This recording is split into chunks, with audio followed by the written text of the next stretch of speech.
Hello, good morning, everyone. Welcome to another Wednesday edition of our Coffee Chat. I am Lauren Eckhart, the founder of Burning Soul Press. Good morning, everyone. I'm Natalie Banks, the founder of the Writing Champions Project, and Lauren and I are so excited this morning because we have a special guest with us today, Phillippi Ryan, who is a USA Today bestselling author and so many other things. I am going to let her tell you all about herself. Welcome, Hank. We're so happy to have you today. Oh my goodness, you two. I am thrilled to be here. What a wonderful idea it is to have this discussion. You were saying it's just like having coffee together. And I wished we were, again, Natalie, you and I met in the Hamptons, right? On book tour in the Hamptons for a glorious weekend, of which we thought there would be many more soon. But no, we're all sitting here in our offices talking to each other and hoping the technology works, which is so crazy. I hope you both are well. Yeah, I've been doing great. Yeah, and you? Great, we're fine. My husband and I are just, it's lucky. I'm a television reporter. I've been a television reporter for 43 years here in Boston, which is crazy. I'm still on the air. You were saying to tell a little bit about myself. I'm still on the air at Channel 7 here in Boston, and we're doing it all by Zoom. I've won 37 Emmys for investigative reporting. You can see them behind me. That's so fun. And so I love that. I love that. But gosh, maybe 15 years ago now, which is so crazy to think about, when I was 55, I had a good idea for a novel, and I was just consumed with this idea for writing a novel, and that turned out to be my first book, which won the Agatha for Best First Novel, Prime Time. And you can, that's so funny, you can see the Agatha Award behind me. That teapot is the Agatha Award, named for Agatha Christie. They're trying, isn't that funny? The traditional, English mystery author, and that, so we get a teapot. So I treasure that. So you can see my life behind me on my bookshelves. And now my 12th book is out now, The First to Lie. You see that too, right there. I can't point to it behind me, which just got a starred review from Publishers Weekly. Congratulations! Thank you. Oh, I know it is. You know that moment when your editor sends you that email and it says like Publishers Weekly review, and sometimes it just says review, and then you think, oh no, and sometimes it says Publishers Weekly review, so you think, okay, and sometimes it says Publishers Weekly review with an exclamation mark. The exclamation mark means open this right now. This is good news. And that's what happened with The First to Lie. So I'm but that's exciting and so deserving. I've read one of your books. I need to read more, and I just am in awe of your writing. You're so talented, able to draw the reader in, and I just love it. You're amazing. So you made a good decision 15 years ago. So I can't go 55 then, because you don't look older than 55 right now. So I'm not sure what's going on. You can say it's 70, I'm 70. It's so crazy. Well, you know what? The book you read, I think, Natalie, was The Murder List, which is a perfect book face, isn't it? That's amazing. And this just won the Anthony Award for Best Novel of the Year, like a week ago. Congratulations. Isn't that crazy? Congratulations. I can see why, though. It was so good. So good. One of my favorites. $2.99 now, an ebook. They put it on sale for $2.99. So I'm so Everybody go buy that book right now. I think it's just for $2.99. $2.99 for The Murder List. I think it's just for a couple of days. It was so nice of the publisher to give it that accessible price. I thought that was really lovely of them, because they could have left it, at the regular full price after it won this award, but they decided to make everybody be able to buy it no matter what. And I just think that's wonderful. Yeah. Oh, that's incredible. I think about this, when I started writing my first book, Prime Time, which is, I'll show you that, which is still in print. This is the one that my very first book. Oh. Isn't that so cute? And it's about a television reporter who is 46 years old, Charlie McNally, a television reporter who fears she's getting too old for TV. So you see how I dug deep in my experience for that lot. But it was a really life-changing thing. And I'm sort of the poster child for following your dreams in midlife. At a time when I was successful, I had a good career, and happy, but ever since I was a little girl, I wanted to write mysteries. And when I had a good idea, instead of saying, oh, I'm too old, I just thought, well, I'm going to do this. If I don't do this now, when am I going to do it? And I love to think about that and talk about that with other writers, because so often we're fearful of trying something new, or worried that it won't work, or somebody will say no, or will be rejected, or someone will criticize us. And I'm just here to say, like, no, I am the proof that this can work if you just sort of be a little brave. And of all times now, we need to think about being a little brave, and to sort of use this ridiculous pandemic time to maybe follow our dreams a little bit. Yes. I mean? Yes. That's so empowering. Thank you for sharing that. Well, don't you feel that? I mean, there's no excuse now. I mean, I do know that when the pandemic started, I was terrified. I had a big deadline coming, and those deadlines don't move no matter how insane the world is. And I was sitting right here at my desk in Boston, trying to write my 13th book, which was due, and thinking, I don't think I can do this. This is impossible. I thought I better go get aluminum foil. What if we run out of light bulbs? I don't have enough paper towels. Oh my God, I need to buy a freezer. And so there was this panic that sort of overlaid everything. And at some point, though, I thought, sorry, I'm not sure about that.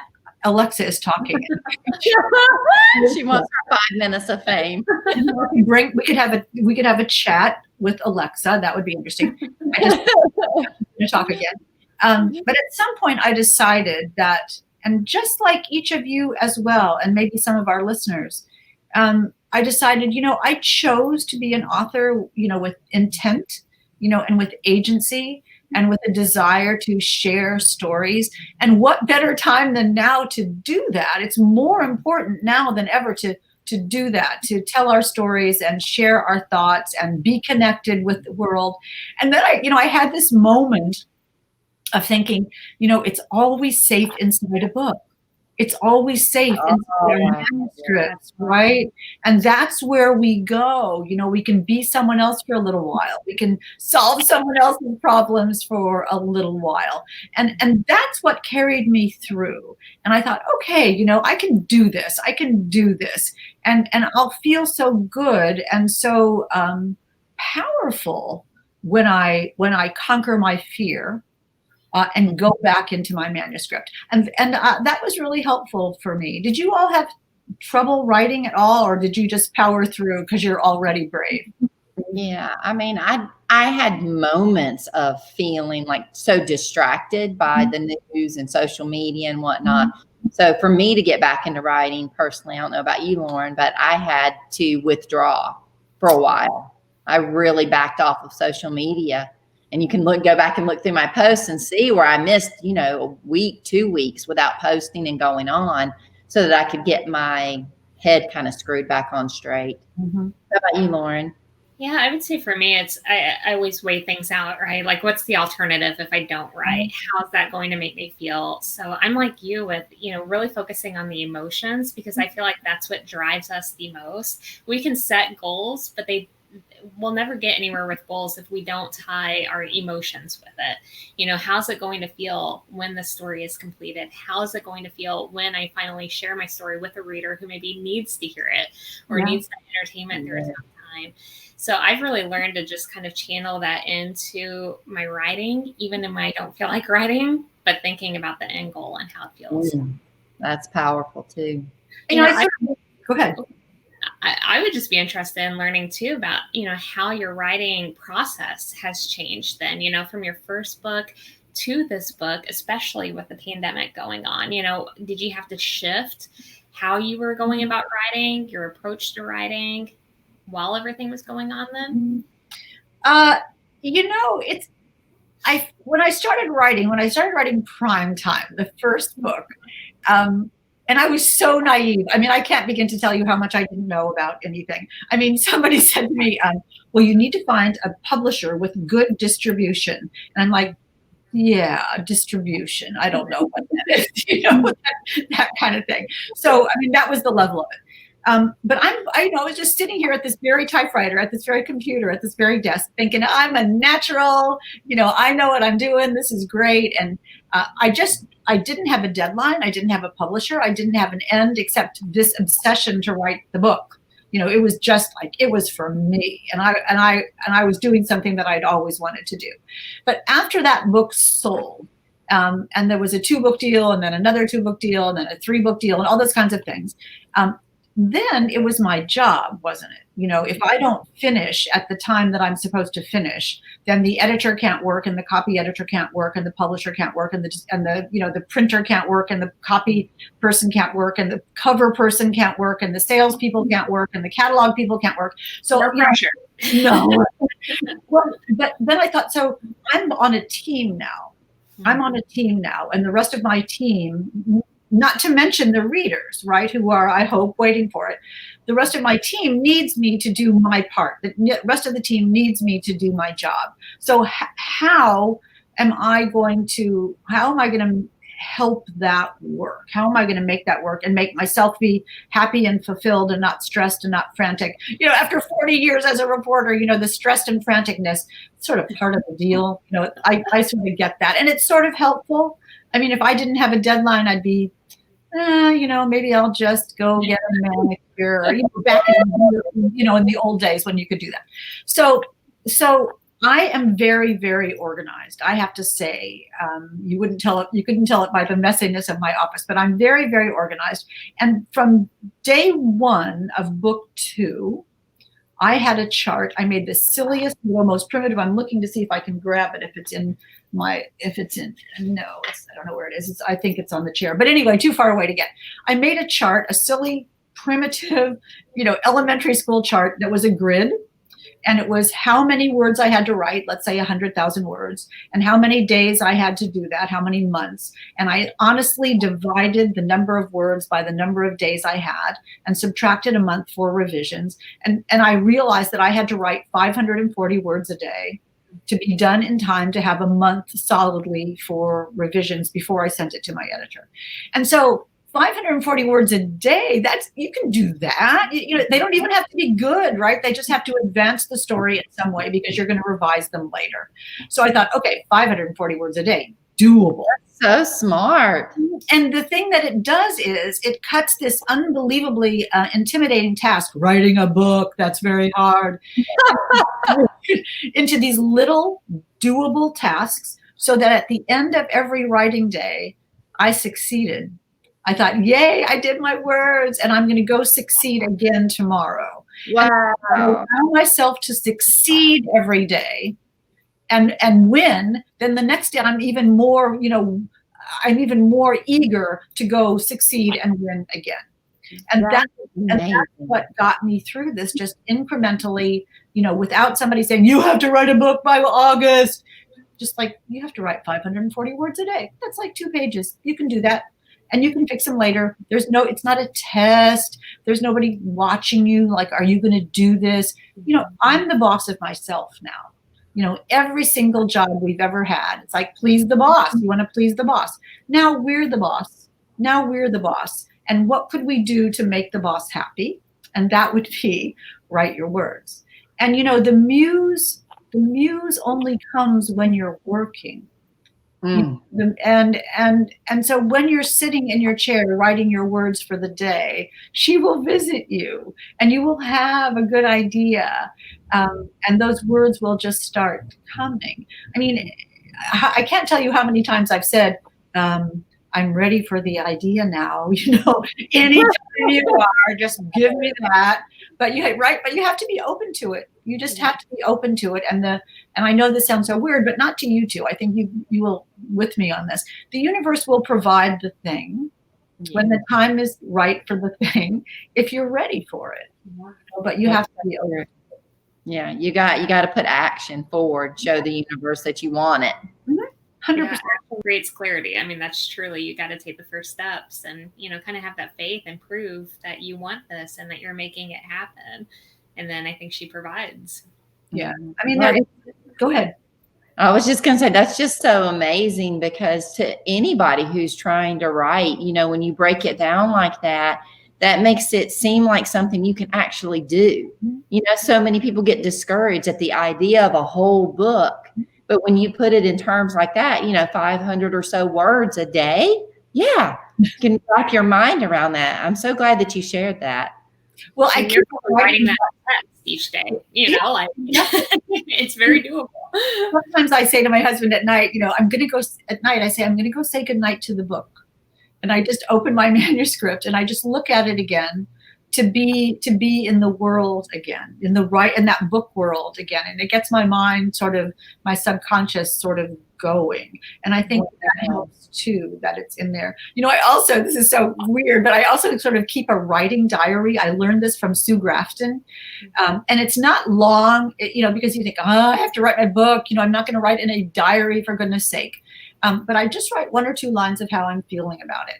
And, when we're talking about writing in the pandemic, I looked back on page 1 of my diary of this book that I'm working on right now.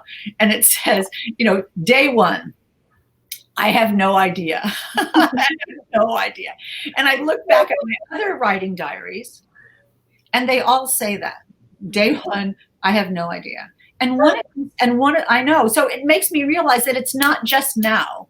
It's every time I feel the same way. And, look at those awards. Look at those books. They're there. They happened when every time on day 1, I had no idea. It's so reassuring to know that this isn't new. Because, wow, every book I write, I think, I can't do this. How did I do this before? I do the same thing, Hank, every single time. Even like when I'm looking at my book, when it's finally in print, I'm flipping through and going, how did I do that? 100% true.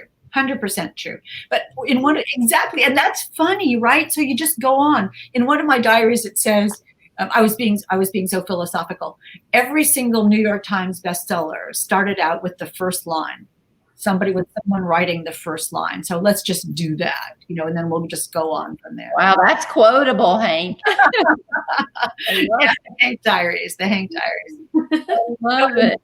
They're mostly full of like, oh my golly, I don't know. So, well, we're getting close to the end of our time. So I just wanted to ask you one more question, if you would share with all of us. What do you feel like the biggest lesson you learned as a writer? Oh, let me look at I'm going to show you something. I have 3 rocks on my desk, if I can find the other one. Oh, yes, here they are. I have 3 rocks on my desk, and I look at them sometimes. And one of them says, imagine. Ooh. So I think about that. One of them says, gratitude. Can you see that? Gratitude. Aww. And one of them, and this is the biggie, and one of them says, patience.